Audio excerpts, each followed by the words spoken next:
अस्सलामु अलैकुम वरहमतुल्लाहि वबरकातुहू। आज जो वाक़या एक लड़की का मैं आप लोगों के साथ शेयर करने जा रहा हूँ, ये वाक़या सुनाने का मकसद सिर्फ़ अपनी बहनों का, अपनी स्टूडेंट्स का, अपनी बच्चियों का आँखें खोलना है, इसके अलावा और कोई मकसद नहीं है। कल एक मेरे सब्सक्राइबर मुझसे मिलने आए और उन्होंने मुझसे कहा कि मुफ्ती साहब, उनके कोई कांटेक्ट में कोई लड़की है जो आपसे बात करना चाहती है और वो आपसे बहुत दिन से कोशिश कर रही है बात करने की, लेकिन बात नहीं हो पा रही है। आप उसकी थोड़ी सी बात सुन लेंगे तो उसको तसल्ली मिलेगी। मैंने कहा ठीक है, लगाओ कॉल, बात कराओ मेरी। उन्होंने कॉल लगाया और मेरी बात कराई।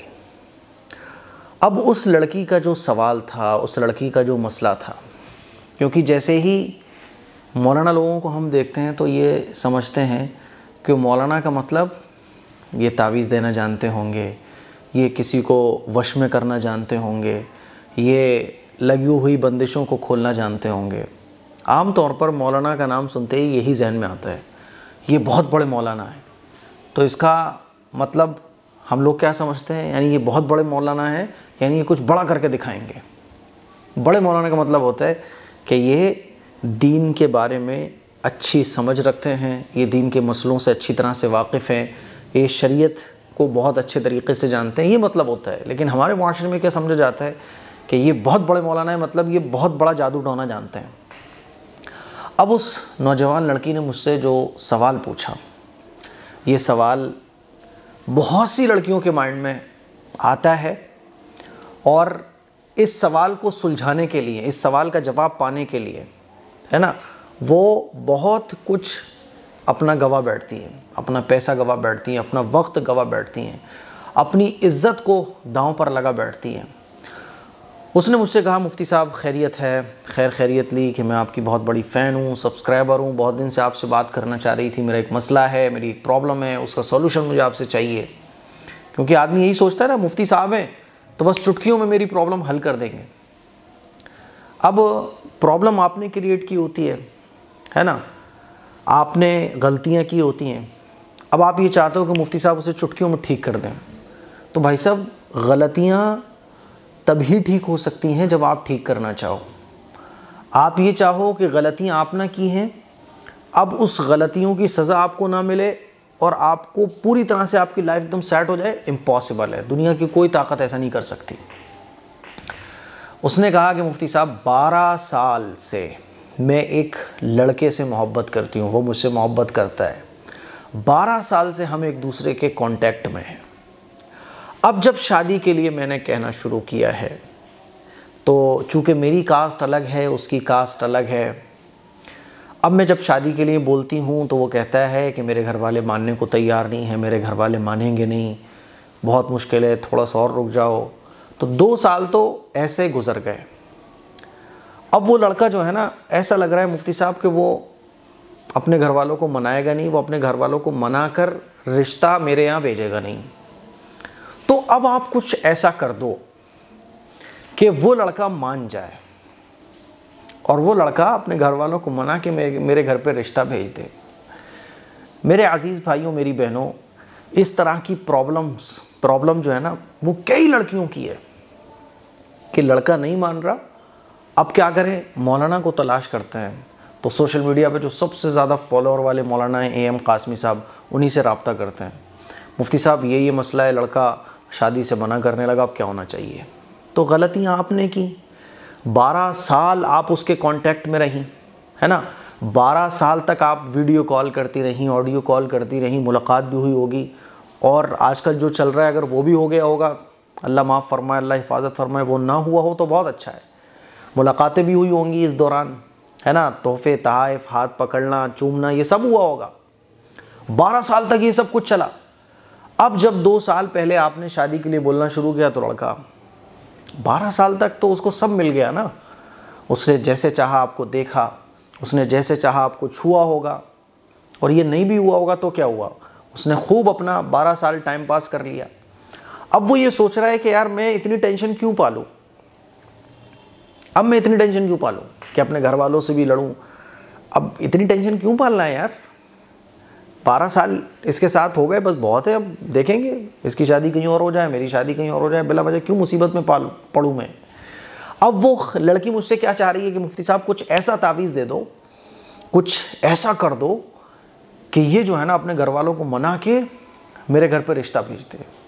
तो मैंने सबसे पहले तो उस लड़की की गलतफहमी को बिल्कुल दूर किया। मैंने कहा दुनिया में कोई ऐसा तावीज़ नहीं है, दुनिया में कोई ऐसा वजीफ़ा, कोई ऐसा टोटका नहीं है कि उसको करने से वो लड़का जो है ना वो करने लगे जो आप चाह रही हो, है ना, वो सुनने लगे जो आप सुना रही हो। ऐसा कोई तावीज़ नहीं है। हाँ, आपने यकीनन मेरे पास इसी उम्मीद के साथ कॉल किया होगा कि मुफ्ती साहब कोई सॉल्यूशन बता देंगे, मुफ्ती साहब कोई जादू की छड़ी घुमाएंगे और फ़ौरन सब काम सेट हो जाएंगे। गलतियाँ आप करो, और जब गलतियाँ इतनी बड़ी हो जाएं, इतनी बड़ी हो जाएं, फिर आप ये सोचो कि वो गलतियाँ सब ठीक हो जाए और आपकी लाइफ एकदम परफेक्ट हो जाए। ऐसा नहीं होता। गलतियाँ करोगे, सज़ा मिलेगी इस दुनिया के अंदर। 12 साल पहले जब वो लड़के के कांटेक्ट में आप आई थी, तभी आप ये सोच लेती कि नहीं, लड़का पसंद आ गया, लड़का आपको पसंद कर रहा है, आगे की बातें बाद में होंगी, पहले रिश्ता होगा, पहले निकाह होगा, बाद में देखा जाएगा।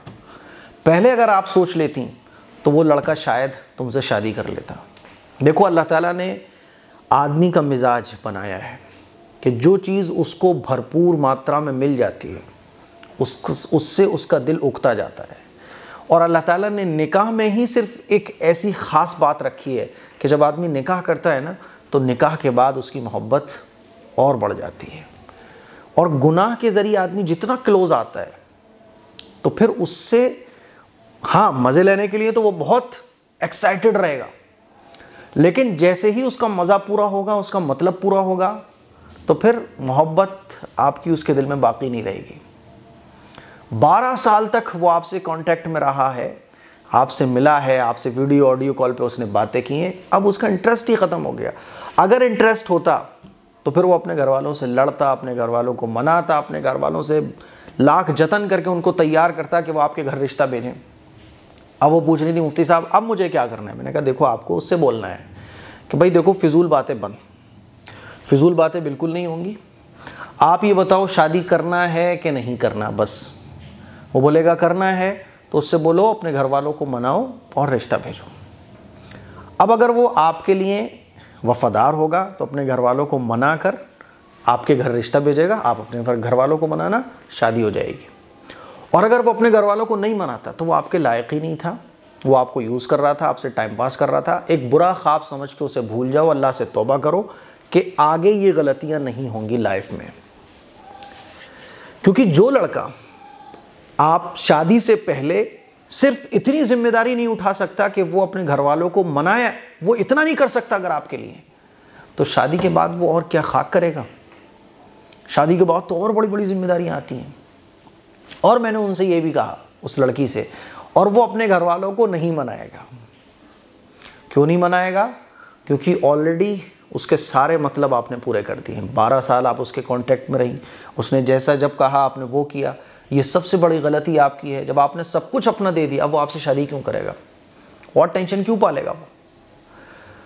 और मैंने उनसे ये कहा, और मैं सारी लड़कियों से बोल रहा हूँ, दुनिया में कोई ऐसा तावीज़ नहीं है, दुनिया में कोई ऐसा अमल नहीं है, दुनिया में कोई ऐसा बाबा मौलवी मुल्ला नहीं बैठा है कि जो कोई ऐसी जादू की छड़ी घुमाए, जो कोई ऐसा तावीज़ आपको ईंटों के नीचे दबाने को दे, जो कोई ऐसा फलीता आपको दे दे कि आप उसको जलाओ तो लड़का वो करने लगे जो आप करवाना उससे चाह रही हो। ऐसा कुछ भी नहीं है। हाँ, आपको ऐसे, मैंने कहा मेरे अलावा हो सकता है कि आप मेरी बातों से मुतमईन ना हो, लेकिन जो फैक्ट है, जो फैक्ट्स हैं वो यही हैं, इस्लाम के भी फैक्ट्स हैं वो यही हैं। हाँ, आप मेरे अलावा कहीं और जाओगे तो आपको बहुत लोग मिलेंगे जो बोलेंगे ठीक है कोई बात नहीं है, हो जाएगा। फिर आपसे पैसे लिए जाएंगे, आपको महीने 2 महीने घुमाया जाएगा, तरह तरह के आपसे काम करवाए जाएंगे, और आपको एक अलग टेंशन, एक टेंशन तो ये हो जाएगी, दूसरी टेंशन ही हो जाएगी। आपको जेन्युइन, आपको सही रास्ता कोई नहीं बताएगा जो मैं बता रहा हूँ, और ऐसा होता है। इसीलिए मैं अपनी तमाम लड़कियों से कहना चाहता हूँ, जितनी भी लड़कियाँ इस वक्त मुझे सुन रही हैं, ये गलती अगर आप कर रही हैं ना, तो आप इस गलती को बिल्कुल ना करो। और ये तो भूल जाओ कि कोई मौलाना से, कोई मौलवी से कोई तावीज़ गंडा ऐसा मिल जाएगा कि उस गंडे की बुनियाद पे आपका जो फियांस है, आप जिससे मोहब्बत करती हो, वो आपके कहे मुताबिक अपने घर वालों को मना के आपके यहाँ रिश्ता भेजेगा, भूल जाओ इसको। गलत कामों के जो नतीजे होते हैं वो गलत होते हैं। आप गलत काम करो फिर उसके बदले में आप पॉजिटिव रिजल्ट पाओ, इम्पॉसिबल, नहीं हो सकता। 12 साल अफेयर में किसी के साथ रहना, कनेक्शन में किसी के साथ रहना, ये बहुत गलत काम है। आप वीडियो कॉल भी कर रहे हो, सब कुछ कर रहे हो, आप अपनी इज्जत का सौदा कर रहे हो, अल्लाह की नाफरमानियाँ कर रहे हो, गुनाह के काम कर रहे हो, अपने माँ बाप को धोखा दे रहे हो। लड़का तो ये सोचेगा ना कि जो लड़की अपने माँ बाप को धोखा दे सकती है 12 साल से, वो मेरे साथ क्या वफादार रहेगी। जो 12 साल तक गलत काम मेरे साथ करती रहे, हराम हलाल की उसको परवाह ना हो, जो अल्लाह से नहीं डर रही, मुझसे क्या खाक डरेगी। इसीलिए ये गलतियां बिल्कुल ना करो। किसी से अफेयर चल रहा है, आज ही स्टॉप लगा दो, उस पर ब्रेक लगा दो, आज ही कह दो मोहब्बत है, रिश्ता भेजो आप। और अगर रिश्ता नहीं भेज सकते तो हमारी बात नहीं हो सकती।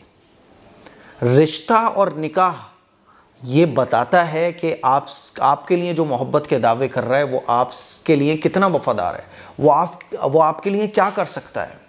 अपने घर वालों को वो मना सकता है, अपने घर वालों को मना के वो रिश्ता भेज सकता है। ये तो आपसे मोहब्बत की पहली निशानी है। निकाह के बाद तो बहुत बड़ी बड़ी जिम्मेदारियां आती हैं। उनको मेरी बात समझ आ गई और मैंने कहा एक बुरा ख्वाब समझ के आपको दिल पे पत्थर रखकर उसे भूलना पड़ेगा। अगर वो रिश्ता नहीं भेजेगा तो हाथ पैर नहीं जोड़ना उसके लिए। इसीलिए मैं अपनी तमाम नौजवान लड़कियों से कहना चाहता हूँ, पहली बात तो ये, अपने माँ बाप को धोखा मत दो। अपने माँ बाप के पीठ पीछे ऐसे काम मत करो। आप जिसको समझ रही हो ना कि वो आपका सब कुछ है, वो आपका सब कुछ नहीं है। वो आपको यूज़ कर रहा है, वो आपके साथ टाइम पास कर रहा है। वो शादी उसकी नहीं हो रही है ना, इसलिए वो आपसे अपनी डिज़ायर्स पूरी कर रहा है। इसीलिए उसको पूरा पक्का कर लो भाई, शादी रिश्ता भेजो। मैंने उनको भी ये बातें समझाई, अपनी नौजवान लड़कियों को भी मैं ये बातें समझा रहा हूँ। आप मज़ारों पे जाके, है ना, बड़े बड़े बालों वाले बाबाओं को बताकर, उनको पैसे दे के, फिर तावीज़ ला के ईंटों के नीचे दबा के ऐसे कुछ भी कर लोगी, कुछ भी इसका सॉल्यूशन नहीं है। सॉल्यूशन वही है जो मैंने आपको बताया। गलतियाँ जितनी ज़्यादा आप करोगे उतनी फिर आपको सज़ाएं मिलनी पक्की हैं। इसीलिए गलतियाँ जितनी कम से कम की जा सकती हो कीजिए लाइफ में। मुझे उम्मीद है कि मेरी ये बातें आप लोगों को समझ आ गई होंगी। इस क्लिप को शेयर करें, दूसरों तक पहुँचाएँ। अस्सलामु अलैकुम वरहमतुल्लाहि वबरकातुहू।